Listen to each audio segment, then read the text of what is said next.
So today I'm going to be sharing with you a common pattern I see when it comes to working out and being stuck for women over 40 who really want to get strong, get healthy, maybe lose a little bit of weight, and really change what they have been doing. Hi friends, and welcome to the Healthy Beyond 40 show. I'm Michele, mama 4 and military wife, and I'm passionate about helping women get healthy from the inside out so they can feel better and live their best life. Do you feel like you're struggling to lose weight and get in shape? If you're ready to develop healthier habits, exercise consistently, and lose weight sustainably, then you're in the right place. I combine my expertise from my doctorate in physical therapy to my experience as a health coach, personal trainer, and yoga teacher to bring you actionable steps for a healthy lifestyle. No magic pill here, so lace up those shoes and get moving. So to keep confidentiality, I'm not going to use an exact client story, but I'm going to use this general pattern I see with a lot of people to sort of walk you through what it might look like for you. So usually it starts with someone who is too busy to exercise and they've just completely fallen off. It's typically not because they don't care, because they do care, but everything else is coming first. And there's so much information out there that they're overwhelmed and they're confused about even what to do, right? It's hard to have that motivation to exercise if you're not really sure if what you're doing is the right thing for you. And they're just tired and they honestly don't even know where to start anymore. They know that their body has changed as they've gotten older, but they don't know what to do. And there's so much information out there. Workouts, diets, trends, that it feels easier to do nothing than to pick the wrong thing, right? We're in a time where we're bombarded with information and we just have this information overload, and then we have this information that contradicts each other. And then we have the latest crazes. So we don't even know what to do, and it keeps us stalled and it keeps us stuck. And most of the time, people have tried things. They've tried to do things here or there, or a workout video one week, maybe walk for a few days. Maybe they tried a diet that they couldn't keep up with, but nothing stuck because it wasn't a complete plan and it didn't fit where they were in their life right now. And a lot of times it was probably just too extreme or too much too fast. And so then they feel like a failure. So then why even do this? Why even fail again? And they start to feel like no matter what they do, they're probably never going to get there anyways. So they might as well not do it. But with clients, we don't start big. If someone hasn't been working out, we don't start with a 30-minute workout.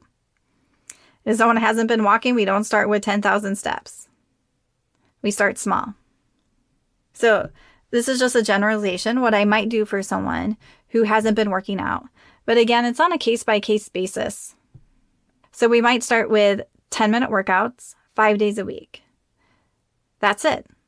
Because we want to build consistency.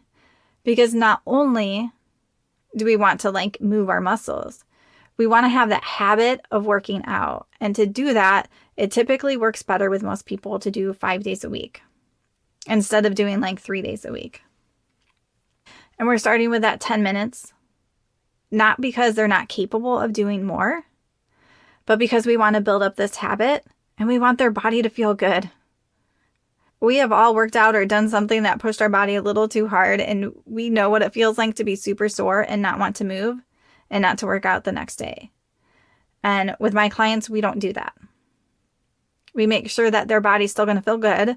It is okay to have some soreness, but we don't want it to stop us. Want to make sure that our workouts fit into real life. A lot of people I work with are busy. How can we make moving our body fit into that? And just doing this, starting off this way, it helps them to rebuild that habit of showing up to themselves without feeling behind and without feeling like they're failing. And when we can start being more confident in ourselves, then we start to change our mindset and our motivation. And our emotions, our thoughts, everything starts to change when we can be successful. So we have to start with something that we know we're going to have success with in the short term and the long term. We're not going to start something that we might be able to buckle down and do for a few weeks, but we can't stick with. That's going to crush our confidence. So on a sort of side note here, but I just really want to hone in this idea of our confidence. One of my kids was taking a really hard, we homeschool, but we do some classes in person. And he was doing this really hard science class. And even I looked at the stuff and I'm like, this is like a lot of information. The class is only once a week, 80 minutes. And she didn't give them study guides. She didn't help narrow down what they needed to know, just like study the whole chapter and memorize it. And a lot of the concepts were really hard. And as he was doing this class over the semester, his confidence, I think, was just getting crushed in himself. He was thinking he couldn't do it, and why even try? And it was sort of starting to flow over into other subjects. So since we homeschool, we have some options. So finally, just a little bit after Christmas break, he went back to 1 or 2 classes. We decided just to pull him out of the class and we'll just finish that science class at home. Because it wasn't worth it for his confidence to keep getting crushed thinking that he's not smart enough when he's really in this like super hard class that is probably like a college level class, like probably even harder than most college level classes for the science course. So since we homeschool, we have that flexibility. So it's the same idea, right? So many of you guys have tried a diet or some program or something and it doesn't really work out, and then it crushes your confidence and you think that you can't do this. So we have to step back. We have to do things in a way that's doable, and we have to rebuild that confidence, rebuild that trust in yourself. Rebuild that you know you can do this. It may not be easy, but you can do it. This is why I love working with clients in my personal training app, because I'm able to customize everything for them and really set things up in a way that is doable for them. And if we set something up and we're finding out it's not working, then we can readjust. We can readjust the workouts, the pace, the way I'm checking in with them or they're checking in with me. They're not guessing what to do. They're not wondering if they're doing enough. They're just able to open the app and follow the plan that was built for them, not built for someone else. These aren't cookie cutter programs. It's built specifically for each person. And then they can start to build that confidence. They can start to see those changes in their body. And just a little side note, if that's you and you know that you need some extra support and you know that if you had an expert working with you, that you would build up your confidence and you would be able to stay consistent and start to put these pieces together, then set up a free call with me. We'll just chat and make sure that it's a fit for you. There's going to be a link in the description for that. All right, so let's continue the story here. So this person is starting with 10-minute workouts 5 days a week. And usually within the first month, they're starting to notice that they're getting stronger, that they're building this habit, that they're having confidence. And this part can vary a little bit person to person, depending what people like. But maybe after a month, they start to add in walks because they know it feels good to move. And maybe they know that they really sit a lot during the day. And they start here maybe just with 10-minute walks. And maybe they have 1 day a week that they do a longer walk. Maybe they go walking with a friend. And they're just slowly building these habits into their life. Their strength is building, their physical strength, and their confidence is growing. And then maybe after a few months, they start to bump a couple of those 10-minute workouts up to maybe 30-minute workouts. Maybe there's a couple days a week that they have a little bit more time. So they're able to do a little bit more strength training or maybe a little bit more yoga. Maybe they notice that they're moving with more ease, that they're getting off the floor easier, they can carry groceries easier. And exercise stops feeling like a punishment, and it really starts feeling like it's supporting their body, and their body is feeling better. And maybe why all this is going on, they started to change some of their habits because they're sort of feeling a little motivated from their workouts. And they're not doing a complete overhaul, a new diet, not everything at once. Maybe they start to swap their high carb breakfast into something that is more higher in protein and has a good amount of fiber so that they can get off that blood sugar roller coaster. And then they sort of naturally eat just a little bit better the rest of the day too without even thinking about it. Right? Because if we start our morning with a high carb breakfast and we get on that blood sugar roller coaster, we're more likely to eat junk the rest of the day. So suddenly they're not crashing mid-morning or feeling out of control around food. And it started with one small change. And that's when they start to realize making these small habit changes really works. That they don't need the latest trend that's out there. They really need a plan to meet them where they are and to support and adjust their life.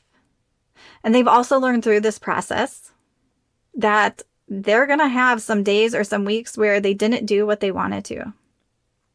But they're no longer self-sabotaging themselves anymore. That they're able to quickly just get back to their plan and get back to what they're doing.